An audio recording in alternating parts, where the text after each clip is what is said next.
Miss Universe Cote d'Ivoire Olivia Manuela Yatse is finally stepping down from her post as Miss Universe Africa and Oceania. Isang malaking kaganapan ang yumanig sa mundo ng pageantry ngayong araw.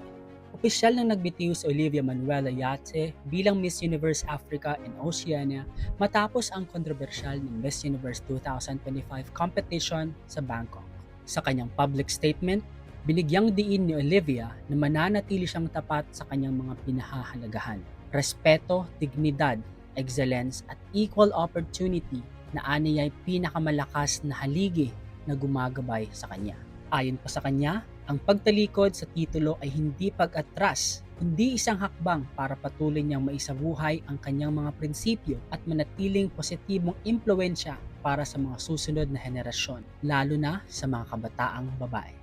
Nanawagan din siya sa Black, African, Caribbean, American at Afro-descendant communities na magpatuloy sa pagpasok sa mga espasyong hindi inaasahan ang kanilang presensya at huwag hayaang limitahan ang kanilang potensyal.